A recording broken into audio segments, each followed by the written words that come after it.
मैंने ऐसा एक चीज बताया जो बहुत सारे बच्चे का मन में ये क्वेश्चन होता है हमेशा कि कैसे करें, तो उसका ही सोल्यूशन फाइंड करके मैंने एक छोटा सा स्टोरी से वही समझाना ट्राई किया कि कैसे करें।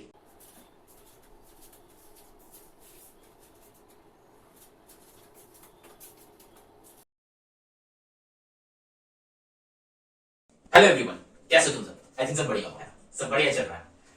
तुम लोग तो एक कहावत सुने हो, motivation is the pillar of success, है ना? नहीं बेटा, मोटिवेशन नहीं है, failures is the pillar of success.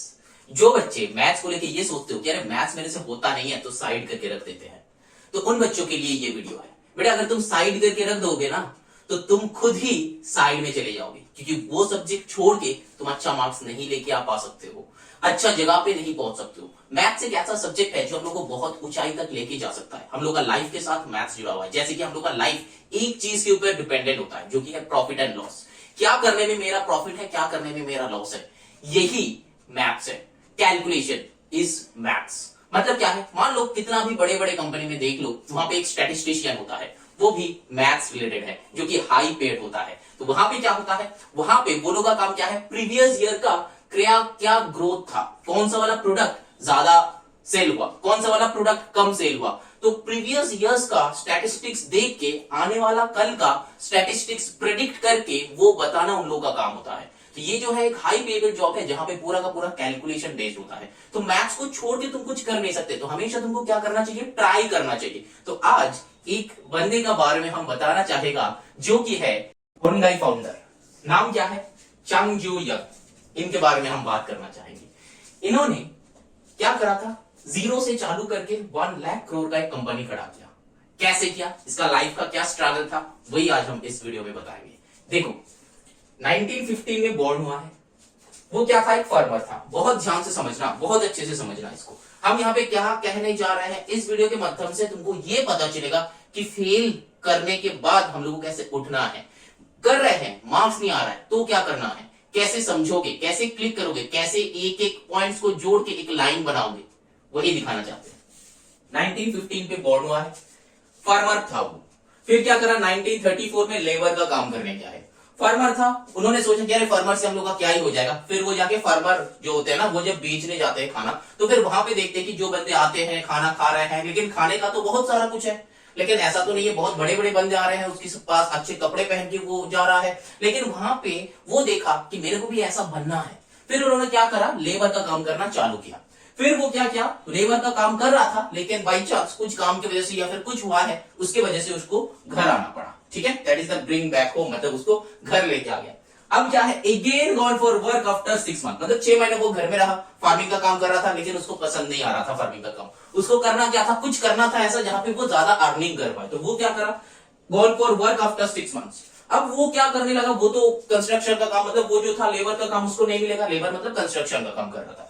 तो अब जो है उन्होंने एक राइस स्टोर का वर्क चालू किया। राइस स्टोर, वहां पे उन्होंने एक अच्छा खासा उनका रिस्पॉन्सिबिलिटी था, वो रिस्पॉन्सिबिलिटी निभा रहा था, एक अच्छा खासा एम्प्लॉय था। तो फिर क्या हुआ, उसका वो जो बंदा था, उस बंदे का धीरे धीरे इंप्रूवमेंट होने लगा, उसका अपना भी इंप्रूवमेंट होने लगा, कस्टमर लोग उसको अच्छा लगने लगे। एंड फिर 1937 में become the owner of that store after 3 years. 3 साल वहां पे काम करने के बाद उसका ओनर बन गया। कैसे ओनर बन गया, वो स्टोर का जो पहले ओनर था, वो ओनर क्या हुआ, वो ओनर सडनली इल हो गया, सडनली उसका बुखार आ गया था या फिर तबियत बहुत खराब हो गया था। तो वो स्टोर कौन चलाएगा, तो फिर ओनर में उसका जो इतना अच्छे से, इतना पेशेंटली, इतना ज्यादा मतलब मन लगा के काम कर रहा था, उससे बहुत खुश था, क्योंकि उसके वजह से वो स्टोर का ज्यादा ग्रोथ हो रहा था। तो फिर उन्होंने क्या करा, उसको स्टोर का ओनर बना दिया। अब यहाँ पे जो बच्चे सोचोगे कि अरे उसका लक अच्छा था इसलिए ओनर बन गया, बेटा लक कुछ नहीं होता है।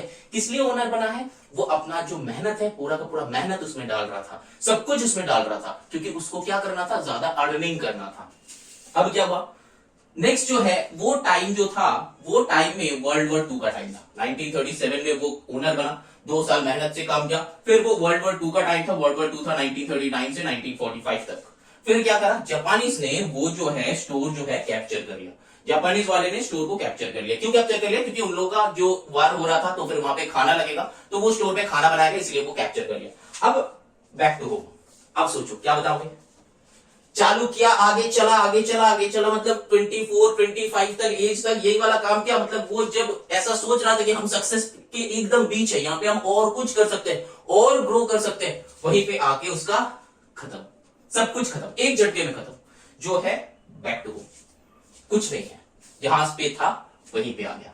अब उन्होंने क्या सोचा, फिर उन्होंने अपना दिमाग लगाया, क्योंकि वो क्या देख रहा था, वो देख रहा था कि मेरे को अर्निंग हो सकता है तो हम कुछ और अलग कर सकते हैं। तो उन्होंने क्या करा, एक बिजनेस स्टार्ट करने को चाहा जो बिजनेस को जापानीज में कैप्चर नहीं कर सकता। वर्ल्ड वॉर चल रहा था वही वाले टाइम, उन्होंने सोचा कि एक ऐसा बिजनेस करेंगे कि जापानीज लोग कैप्चर नहीं कर सकता। तब वो क्या सोचा, तब वो सोचा कि कार रिपेयर कंपनी। तो क्या करा, वो पैसा नहीं था उसके पास, लोन लिया, ठीक है। तो लोन लेने के बाद क्या हुआ, विद इन 1 मंथ वो जो कंपनी था, जो कार रिपेयर कंपनी बनाया था, वो वाला कंपनी फायर में खत्म। सोच रहे हो, देख रहे हो बंदे का क्या क्या हो रहा है, खत्म। अब उसके पास 2 ऑप्शन था, एक ऑप्शन क्या था, लोन पे करो, दूसरा जो है कंपेंसेट कस्टमर लॉस, मतलब जितना सारे कस्टमर्स उसका था वो फायर की वजह से कस्टमर्स को लॉस हुआ है तो वो भी भरपाई करना है। तो ये 2 ऑप्शन उसके पास था। अगर यहां पे हम लोग जैसे कुछ होते तो क्या करते, क्या करते, कुछ ऑप्शन नहीं बचे, बट उन्होंने क्या करा, फेस द प्रॉब्लम। ये हमेशा हम कहते हैं कि कोई भी प्रॉब्लम है उसको फेस करना है, ऐसा नहीं कि भाग जाना, अरे ये तो मेरे से नहीं हो रहा है, ऐसा नहीं करना। फेस द प्रॉब्लम, सोल्यूशन यहीं से निकलेगा, यहीं से निकलेगा। देखो टुक लोन अगेन, वो क्या करा, अगेन लोन लिया। पहले से लोन उसका था, वो पे करना है, लेकिन फिर भी उन्होंने क्या करा, क्योंकि उसके पास और कोई ऑप्शन नहीं है, पहले से लोन लिया हुआ है लेकिन फिर भी कर्जे में है, तो वो अलग से एक और बार लोन लिया। चलो फिर एक और बार स्टार्ट करते हैं, नया नया इंथू के साथ उन्होंने चालू किया। और करने के बाद क्या, deliver the car with in short time. उन्होंने क्या देखा कि उस टाइम में जितना सारा गैरेज था तो वो सारा कार रिपेयरिंग में 15 से 20 दिन लगा रहे थे, लेकिन उन्होंने क्या करा, ये स्पीड को ज्यादा कर दिया। स्पीड को ज्यादा कैसे किया, स्पीड को ज्यादा कर दिया मतलब जो एक बंदा आएगा उसका कार रिपेयर करने में उसका 5 to 6 डेज के अंदर उसका डिलीवरी हो जाएगा। दैट मींस क्या है, स्पीड। हम हमेशा कहते हैं speed with accuracy, speed with accuracy, यही चलता है। स्पीड विद एक्यूरेसी, एक्यूरेटली करना है बट स्पीड में करना है, इसी पे फोकस करना है। और वो बंदा इसी पे फोकस किया, रिपेयर करेगा, एक्यूरेटली रिपेयर करेगा बट स्पीड में डिलीवर करेगा। Now in 3 years everything settled. 3 साल उन्होंने मेहनत करा, बहुत मेहनत करा, बहुत मेहनत करा, तो फिर एवरीथिंग गॉट सेटल्ड। अब क्या हुआ, again Japan took the garage for making weapon. Again वो वर्ल्ड वॉर का टाइम चल रहा था, तो जापान ने क्या करा, उनका जो गैराज था वो गैराज अगेन ले लिया और उसको एक स्टील कंपनी के साथ मार्च करके वो लोग वेपन बनाना चालू कर दिया। तो अगेन ये बंदा बैक टू जीरो। देखो इस बंदे में अगेन वो बंदा बैक टू जीरो, मतलब 3 बार वो गिर गया, 3 बार गिर गया। फाइनल टाइम इसका चल रहा है अच्छा, 3 साल तक चला, देखो 3 साल तक चला, फिर गिर गया। अब इस बार उसके पास क्या था, थोड़ा सा सेविंग्स था, वो थोड़ा सा सेविंग्स कर लिया था। अब क्या है, सेम जो है रीओपन गैराज। अब उन्होंने क्या चालू किया, गैराज को रीओपन किया, but this time again attacked by America. America ने अटैक किया तो फिर उसको क्या करना पड़ा था, घर पे आ जाना पड़ा था। वो कहां का बात कर रहे हैं हम, ये कौन सा देश का है बंदा, बंदा कोरिया का है ना। हम लोग का हुंडई जो कंपनी है उस कंपनी का फाउंडर है ये जो है कोरियन कंपनी है। तो वो क्या करना पड़ा, बैक टू होम आना पड़ा उसको। अब वो क्या कर रहा, यहां पे कनेक्ट प्रीवियस थॉट्स लिखा हुआ है। दैट मीन्स क्या है, वो बंदा सोचा कि हम लाइफ में क्या करना चाहते थे पहले वो कंप्लीट कर लेते हैं, ऐसा सोच उन्होंने बनाया। वो देखा, वो एकदम पहले देखो यहाँ पे लेबर का काम कर रहा था, दैट मींस कंस्ट्रक्शन कंपनी, एक कोई भी कंस्ट्रक्शन कंपनी जो था कंस्ट्रक्शन में वो लेबर का काम करता था। वही वाले जो नॉलेज है वो क्या करा, डेवलप किया। अब हम कर सकते हैं, वो देखा कि कंस्ट्रक्शन कंपनी फॉर अमेरिकन, मतलब अमेरिकन जो लोग आ रहे हैं उनको क्या चाहिए, घर चाहिए, need houses for paying money, मतलब वो जो है need houses bye paying money, मतलब वो लोग पे करने के लिए रेडी है, कोई भी अमाउंट पे कर देगा, लेकिन उस अमाउंट का उन लोगों को घर चाहिए क्योंकि वहां पे रहना है। तो वो लोग क्या करेगा, इसी बात को वो ऑब्जर्व किया और करने के बाद वो क्या करा, वो जो ये लेबर का जो थिंकिंग था एंड वो गैराज का काम करके जो नॉलेज गेन किया था, दोनों को मिक्सअप कर दिया। कैसे, देखो, utilise the labour plus garage thoughts, that means construction mind with first delivery, that is the most important part. देख रहे हो, लाइफ में 2 काम क्या है, वो गैरेज का काम क्या है, लेबर का काम क्या है। अब वो क्या कर रहा है, थर्ड में आके वो लेबर का जो थॉट्स है वो ले रहा है एंड गैरेज का जो थॉट्स है, जो फर्स्ट डिलीवरी है वो ले रहा है। दोनों को मिक्सअप करके एक अपना बिजनेस डेवलप कर रहा है। और वो क्या करा, वो कंस्ट्रक्शन कंपनी को डेवलप करा। कंस्ट्रक्शन कंपनी को डेवलप करने के बाद कमबैक हुआ उसका।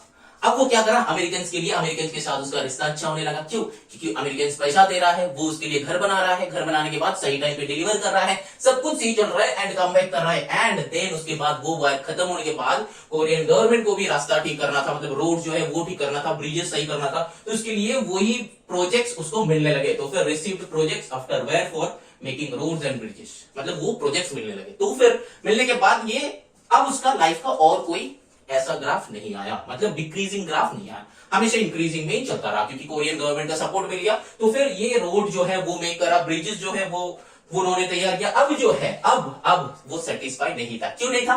क्योंकि उसका कुछ ना कुछ फुलफिल नहीं हो रहा था।